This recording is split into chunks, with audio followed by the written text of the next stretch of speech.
ဤတင်မှာတင်ကြီးဝဇတ်တော်ဖြစ်ပါသည်ဤဇတ်တော်ကိုဖျားရှင်ဟောကြားတော်မူခဲ့သည်အကြောင်းမှာအဇာတတမင်း၏စိတ်ငြိမ်းချမ်းခြင်းကိုရည်ညွှန်း၍ဖြစ်သည်အဇာတတမင်းသည်ဒေဝဒတ်မြေမျိုးတီးကိုကြားလင်ဇီဝကော့ကိုခေါ်ကာဖျားရှင်ထံလာခဲ့သည်ဖျားရှင်ကတာမညာဖလော့တုတ်တော်ကိုဟောကြားရာတုတ်တန်၏ဆုံးတွင်အဇာတတမင်းစိတ်ငြိမ်းချမ်းသွားသည်ထိုအကြောင်းကိုပြု၍အတိတ်ဇက်ကြောင်းကိုဆောင်တော်မူသည်အတိတ်ကိုထူအချင်းမှာဤသို့ဖြစ်ပါသည်ဘာရတတိပြည်၌ဗျမထတ်မင်းကြီးဆိုဆန်သည်ထိုအခါဖျားအလောင်းသည်တက္ကသိုလ်ပြည်၌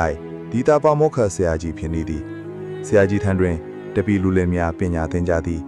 ထိုတပည့်များတွင်တင်ကြီးဝအမိရှိလူလင်တအောင်လဲပါဝင်သည်ဆရာကြီးကတေပြီးသူကိုပြန်ရှင်းစေနိုင်သောပညာကိုသင်ပေးသည်သို့သောတင်ကြီးဝသည်ဟန်သားနိုင်သောမန္တရားပညာကိုအပြည့်အစုံမသိယူနိုင်သည်ပြီးဒီနေ့တွင်တပည့်လူလင်များတောထဲထင်းခွေသွားကြသည်ထိုအခါကြားသေးဟလောင်ကိုတွေ့ကြသည်တင်ကြီးဝက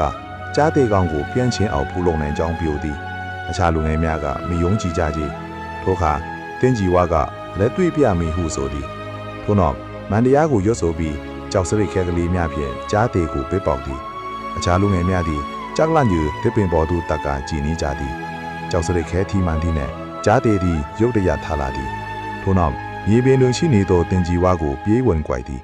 ကြားသည်ချက်ချင်းပင်လဲကျသွားသည်တင်ကြီးဝါလည်းလဲကျသွားသည်တေဆုံးသွားလေသည်တပည့်များကဆရာကြီးထံထွား၍အကြောင်းစုံကိုပြန်လဲလျှောက်ထားကြသည်ဆရာကြီးကဤသို့ဆုံးမစကားမင်ကြားတော်မူသည်အမောင်တို့ချီးမြှောက်လို၍ပညာသင်ပေးတော်လေပညာကိုမသုံးတတ်သူသည်ဒုက္ခကြုံတွေ့ရစမြဲဖြစ်သည်ဇာပေါင်းကျုံမှာတင်ကြီးဝါလူလင်သည်အဇာတတမင်းဖြစ်သည်ဒီတာပါမုခဆရာကြီးသည်ဖျားအလောင်းဖြစ်သည်ဒီနည်းအားဖြင့်တင်ကြီးဝါလူလင်သည်အဇာတတ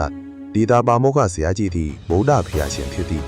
ဤဇတ်တော်မှာသင်ခန်းစာမှာတတိထားသောပညာကိုချင့်ချိန်၍သာသုံးဆွဲပါအချိန်နဲ့နေရာမသိလင်ပညာသည်ပင်ဘေးဖေတတ်သည်